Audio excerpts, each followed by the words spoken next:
السلام علیکم۔ یہ ہے اردو ایکشن ٹیلز۔ آپ سب سے گزارش ہے کہ اس ویڈیو کو لائک اور شیئر کریں اور میرے چینل کو سبسکرائب کریں۔ یہ ہے شوکت صدیقی کا سنسنی خیز ناول جانگ لوس۔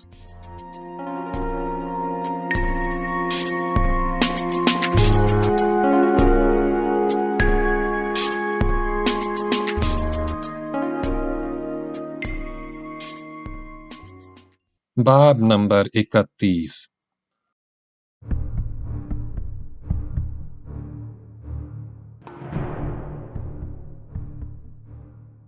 ہوا سرد تھی، ہر طرف کہرے کا نیل گوں دھندل کا چھایا تھا۔ کوٹلہ ہرکشن پر سر شام ہی سناٹا طاری ہو گیا تھا۔ رحیم داد گھنٹہ سوا گھنٹہ پہلے واپس پہنچا تھا۔ اس نے منہ ہاتھ دھویا، لباس تبدیل کیا اور اب اپنے کمرے میں سفر کی تکان دور کرنے کی غرض سے بستر پر ٹانگیں پسارے خاموش لیٹا تھا۔ حویلی پر خاموشی چھائی تھی۔ نادر خان اور جمیلہ سے اس کی اب تک ملاقات نہ ہو سکی تھی۔ حویلی کا صحن بہت کشادہ تھا۔ اس کے آخری سرے پر درختوں کا جھنڈ تھا۔ درختوں کے آس پاس نوکر چاکروں کی کوٹھڑیاں تھیں۔ باورچی خانہ کوٹھڑیوں کے عین مقابل تھا۔ اس کی چھت 4 ستونوں پر قائم تھی۔ کوئی دروازہ یا کھڑکی نہ تھی، ہر طرف سے بالکل کھلا ہوا تھا۔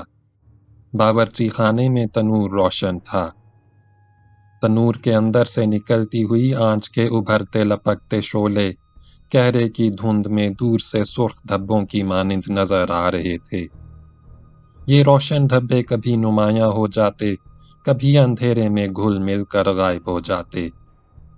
باورچی خانے سے ملی جلی آوازوں کا ہلکا ہلکا شور رک رک کر ابھر رہا تھا اور ہر طرف چھائے ہوئے سکوت میں ارتعاش اور ہلچل پیدا کر رہا تھا۔ ایک نوکر اندھیرے سے نکل کر کمرے میں داخل ہوا۔ رحیم داد نے اسے فوراً پہچان لیا۔ وہ نامدار تھا، رحیم داد کے لیے کھانا لے کر آیا تھا۔ اس نے میز پر کھانا لگا دیا۔ رحیم داد بھوکا بھی تھا۔ وہ بستر سے نیچے اترا اور میز کے سامنے کرسی پر بیٹھ گیا۔ نامدار ایک طرف ہٹ کر کھڑا ہو گیا۔ رحیم داد نے اسے مخاطب کیا۔ نامدار، یہ تو بتا، زمیندارنی اوپر اپنے کمرے ہی میں ہے نا؟ نہیں جی، زمیندارنی تو پھاتاں کے گھر گئی ہے۔ پھاتاں کے گھر گئی ہے؟ رحیم داد نے حیرت زدہ ہو کر پوچھا۔ پھاتاں بیمار ہے کیا؟ بیمار شمار تو نہیں ہے جی، نامدار نے جواب دیا۔ وہ ایسا ہے جی، پرسوں تاجاں کے سسرال سے بچولیا آیا تھا، سگائی کی انگوٹھی اور دوسرا سامان لوٹا گیا، بہت برا ہوا۔ رحیم داد کی حیرت میں اضافہ ہو گیا۔ پر تاجاں کی سگائی ہوئی کب؟ پچھلے ہی دنوں تو یہیں حویلی میں اس کی سگائی ہوئی تھی۔ ان دنوں تسی ادھر نہیں تھے۔ بہت رونق لگی تھی، ڈھولک بجی تھی، گانا ہوا، زمیندارنی نے اپنے ہاتھ سے تاجاں کو انگوٹھی پہنائی تھی، پر اب تو سگائی ٹوٹ ہی گئی۔ کیوں توڑ دی انہوں نے کڑمائی؟ میرا مطلب ہے سگائی۔ ویسے بات ایک ہی ہے، کڑمائی کہو یا سگائی، پر ایک بار سگائی ہونے کے بعد ٹوٹ کیسے گئی؟ یہ تو ٹھیک نہیں ہوا۔ کوئی نہ کوئی تو اس کی وجہ ہوگی، ایسے ہی تو نہیں ٹوٹی ہوگی۔ کسی نے جی بھانجی مار دی۔ میں تو کہتا ہوں جی یہ شیرا کا کام ہے، اس کے سوا اور کوئی ایسا کر ہی نہیں سکتا۔ یہ شیرا کون ہے اور اس نے کیوں بھانجی ماری؟ رحیم داد نے کرید کر دریافت کیا۔ وہ تاجاں سے بیاہ کرنا چاہتا ہے۔ نامدار کا لہجہ تیکھا اور قدرے تلخ تھا۔ کرتا دھرتا کچھ نہیں، بھومان شاہ کے زمیندار محمد حنیف وٹو کے لیے مویشی اور چوکر چوری کرتا ہے۔ محمد حنیف وٹو بہت وڈا رساگیر ہے جی۔ اس نے نفرت سے منہ بگاڑا۔ چودھری، تو ہی سوچ،